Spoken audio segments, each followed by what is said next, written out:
Halo Bapak Ibu, saudara-saudari sekalian, lovers and haters, salam cerdas Indonesiaku. Jumpa lagi kita pada kesempatan kali ini.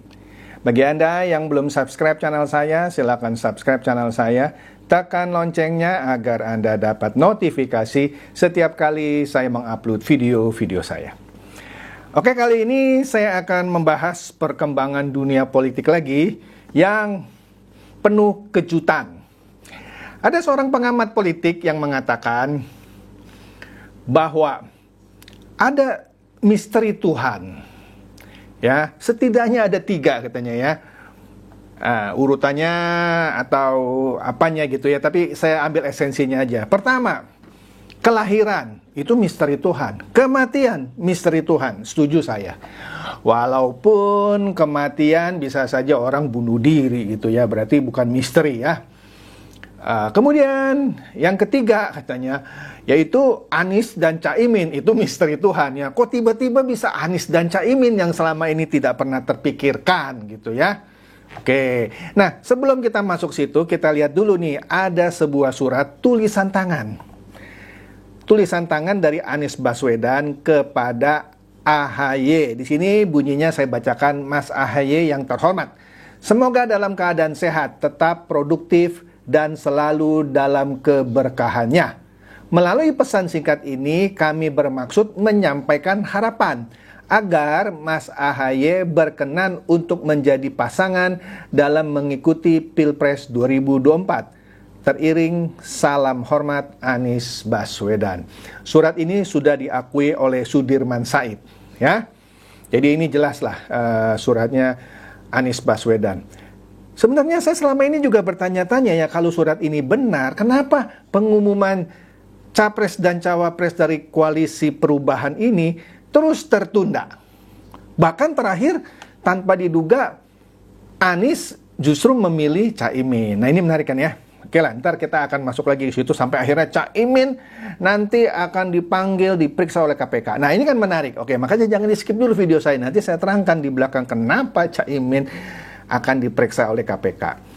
Nah, kemudian seperti biasa lah ya, setelah ada perubahan yang mendadak itu, bahkan Zulkifli Hasan, Ketua Umum PAN, bilang, aduh Caimin ini belok kayak baja, ini nggak kasih lampu sen gitu ya.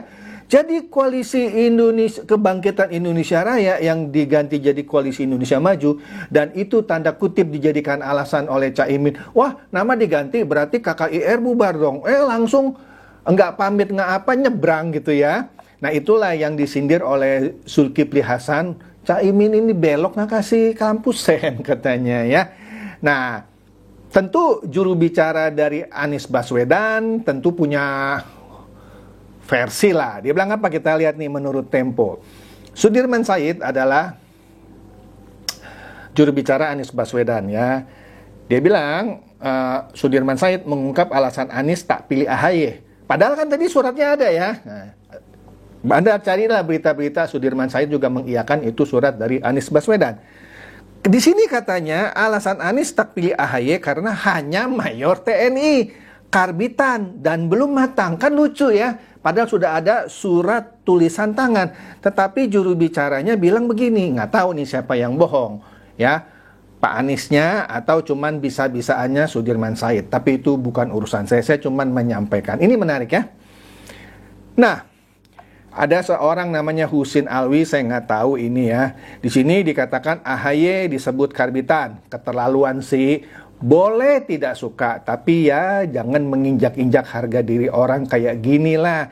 Jadi berita bahwa Sudirman Said ungkap alasan Anies tak pilih AHY karena hanya mayor TNI, karbitan dan belum matang, itu diprotes lah gitulah sama netizen. Waduh, iya sih, saya bilang sih nggak bisa begini juga ya. Kenapa kalau cuman mayor TNI dan dianggap karbitan belum matang, kenapa bikin surat cinta dari awalnya? Kan lucu ya. Makanya Pak SBY yang bilang dan teman-teman di Demokrat bilang ini ada pengkhianatan. Waduh, mantap.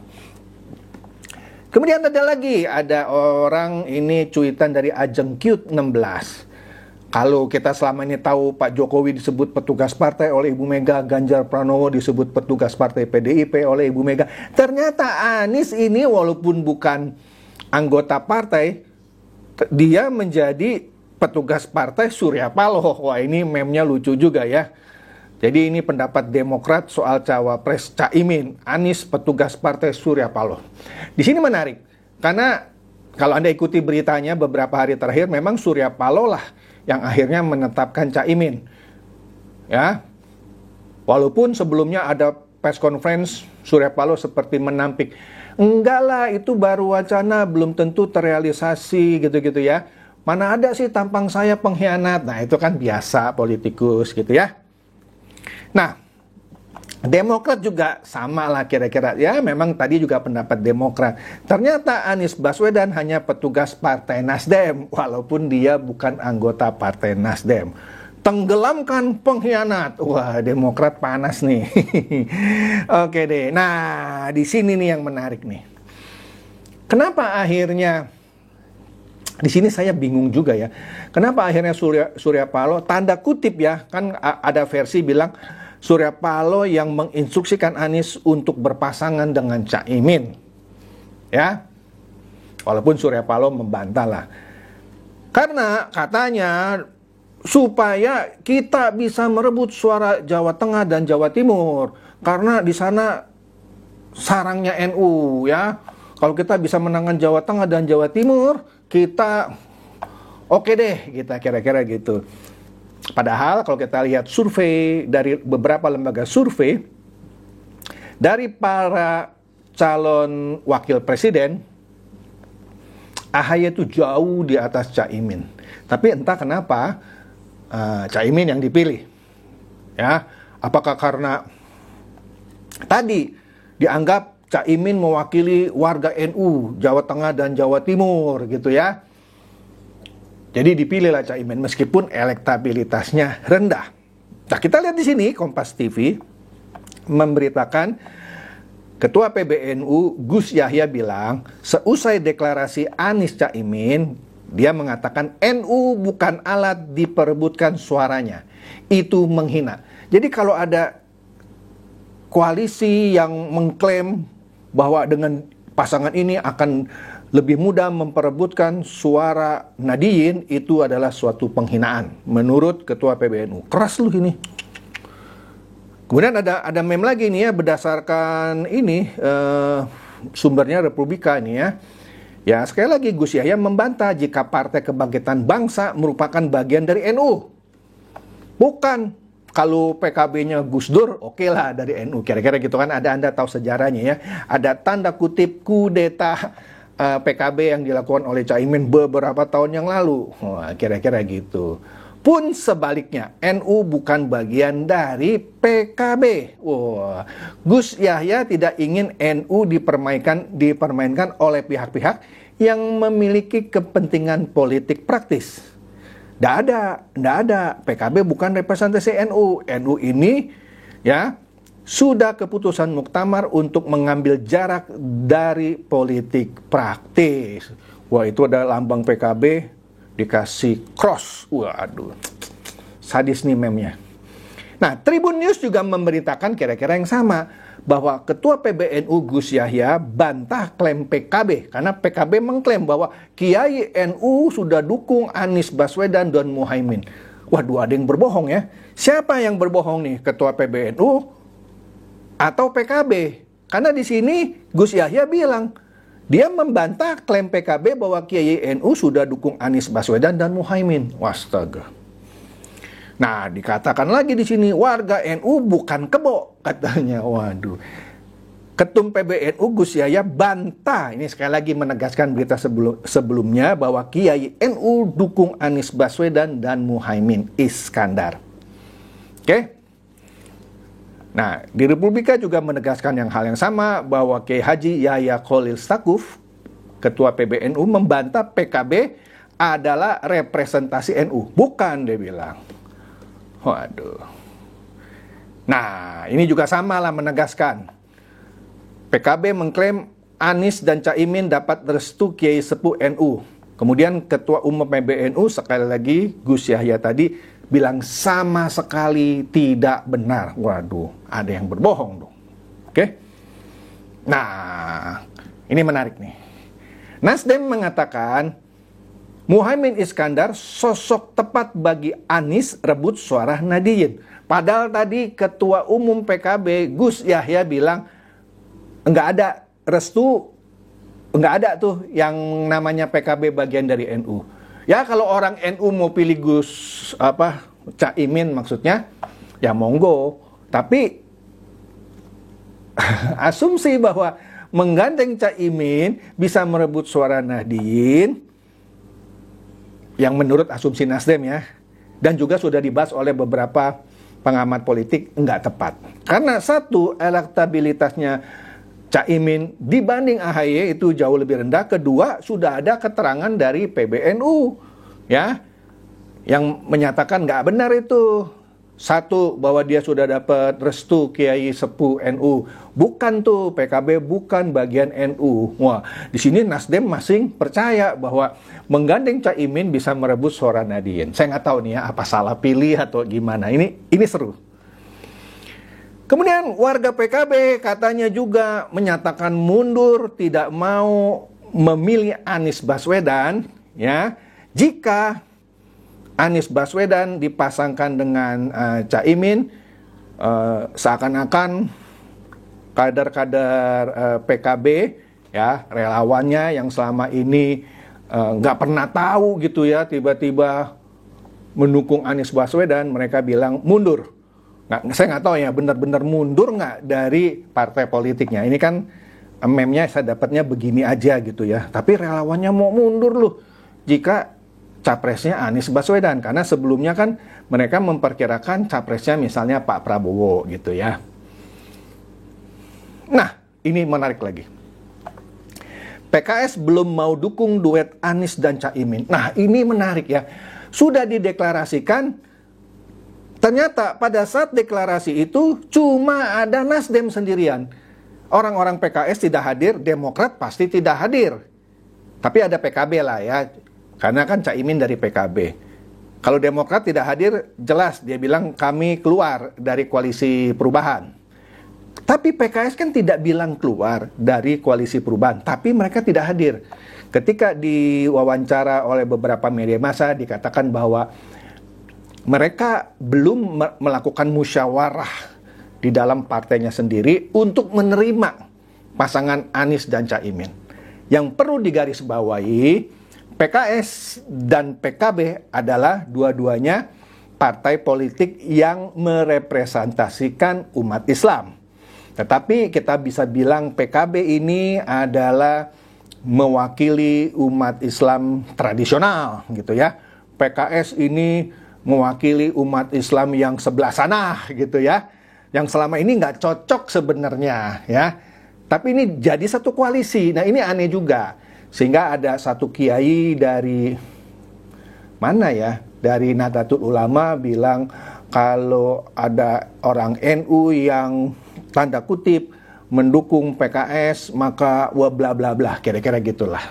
Saya nggak mau masuk lebih dalam lah ya soal itu.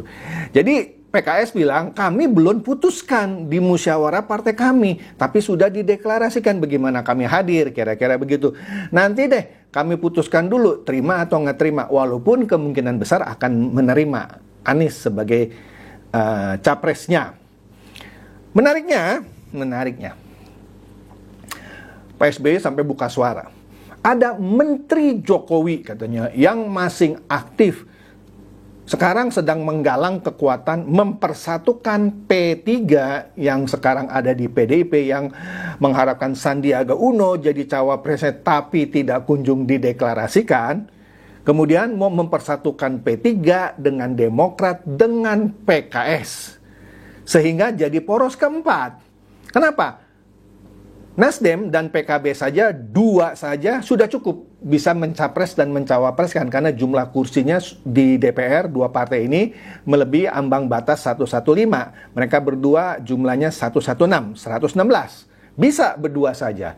Nah, kalau PKS keluar pun mereka tidak ada masalah, tetap bisa jalan. Jadi Yang lagi dibidik adalah PKS, P3, dan Demokrat. Dibuat koalisi baru, poros keempat, yang akan mengusung katanya Sandiaga Uno dan AHY. Nanti kita lihat. Oke, nah itu intronya. Tapi yang menjadi heboh lagi adalah begitu Caimin dan Anies Baswedan dideklarasikan, KPK langsung berbicara. KPK bilang dia buka kemungkinan periksa Caimin soal kasus dugaan korupsi di Kementerian Tenaga Kerja ketika Caimin memerintah. Kebetulan waktu itu dia pernah jadi Menteri Tenaga Kerja di era SBY. Kasusnya itu belum selesai diperiksa. Jadi sekarang akan diperiksa sampai tuntas. Wah, ini menarik ini. Oke. FIFA juga memberikan berita bahwa KPK bakal periksa Caimin terkait kasus korupsi pengadaan sistem pengawasan TKI. Jadi ternyata ada 2 kasus. Di sini FIFA bilang terkait kasus korupsi pengadaan sistem pengawasan TKI. Ntar ada satu lagi. Sabar. Kemudian Republik Merdeka Online juga bilang korupsi di Kementerian Tenaga Kerja 2012 digarap. Karena itu nggak pernah dihentikan ternyata. Nggak ada SP3-nya. Dulu kan ada rumor yang bilang Anies itu bakal dijegal dengan menggunakan misalnya kasus Formula E dan lain-lain. Tapi kita tahu kan terjadi keributan di KPK. Pak Karyoto yang sekarang jadi Pak Kapolda Metro Jaya merasa bukti-bukti tidak cukup sehingga tidak bisa menyeret Pak Anies Baswedan. Sulit. Nah, tetapi Caimin ini ternyata kasusnya sudah ada dan sedang didalami. Jadi ya tinggal dipanggil aja gitu ya. Jadi KPK bakal periksa Caimin. Makanya ada pengamat politik yang bilang Caimin ini justru yang bisa membatalkan pencapresan Anies Baswedan. Kalau sebelumnya orang curiga Anies Baswedan bisa dibatalkan karena bisa dijadikan tersangka, ternyata tidak terbukti. Demokrat mau direbut oleh kepala staf itu ya, kepresidenan, Pak Muldoko juga gagal. Karena keputusan MK itu tidak bisa. Oke? Nah, di sini dengan adanya Caimin berpasangan dengan Anies Baswedan dan Caimin ternyata masih ada kasus yang menggantung dan akan didalami, dipanggil, diperiksa. Waduh, kalau benar gitu ya, batal itu Anies. Kenapa? Kalau misalnya jadi tersangka nih Caimin, Anies kan harus cari cawapres baru dong. Siapa? Dari PKS. Ya bisa sih, bisa. Pertanyaannya, kalau PKB masih ada di koalisi itu, kalau begitu Caimin dijadikan tersangka, PKB akhirnya keluar dari, kan bisa kan, namanya belum didaftarkan ke KPU. Bisa nggak PKB cabut lagi kalau Caimin ketua umumnya dijadikan tersangka? Bisa, balik lagi ke koalisi Indonesia Maju. Tinggal menyisakan 2 partai. Siapa? Nasdem dan PKS yang jumlah kursinya tidak pas 115, kurang dari 115 sehingga dia bisa gagal. Lanjut. Nah, ini Republika juga mengungkapkan alasan KPK buka peluang periksa Muhaimin Iskandar. Di sini menariknya adalah kata Republika, dia tidak menutup kemungkinan memeriksa mantan Menteri Tenaga Kerja periode 2009-2014, Caimin ini, terkait penyidikan dugaan korupsi pengadaan sistem proteksi tenaga kerja dan satu lagi yang disebut-sebut kardus durian. Kenapa disebut kardus durian? Ya, adalah satu kasus korupsi yang pejabat di Kementerian Tenaga Kerja itu tertangkap tangan, uang yang diserah terimakan ditaruh di dalam kardus durian. Makanya disebut kasus kardus durian. Jadi KPK akan melakukan pemeriksaan. Nah, kemudian opsinya untuk memanggil ini bukan hanya Muhaimin Iskandar, juga kepada semua pejabat di lingkungan Kemenaker itu saat terjadi dugaan tindak pidana korupsi. Jadi bukan Caimin saja. Nah, kemudian dikatakan juga saat ini KPK sudah menetapkan 3 orang sebagai tersangka. Ya, ada 3 orang.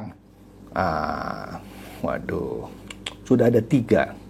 Jadi dari 3 tersangka ini terus dikembangkan. Ada 2 aparatur sipil negara dan 1 pihak swasta.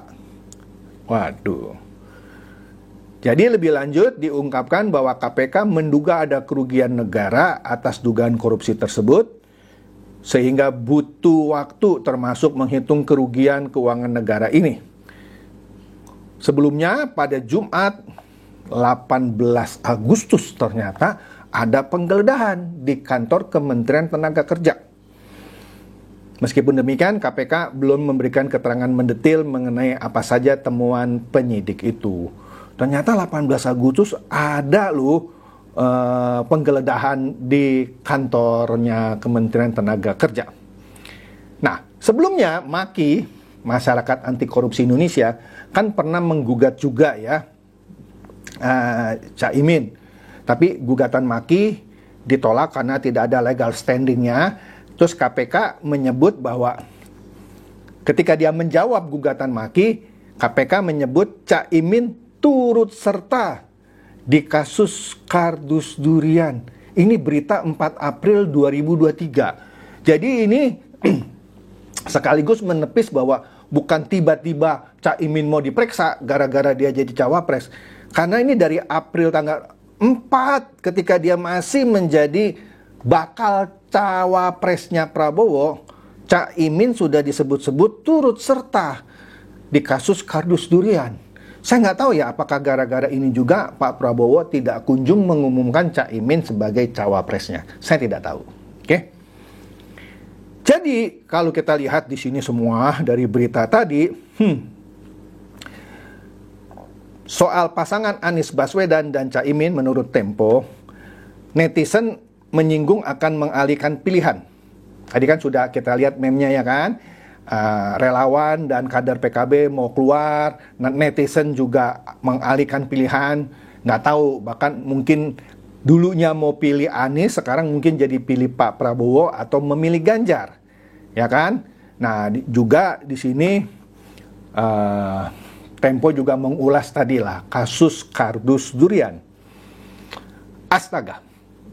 Jadi itulah kira-kira kehebohan dan perkembangan politik Capres-Cawapres beberapa hari terakhir ini. Semoga ini mencerdaskan dan mencerahkan Anda semua. Silakan share video saya ini kepada teman-teman, sahabat, atau kerabat supaya mereka tambah cerdas dan tercerahkan. Seperti biasa, terima kasih.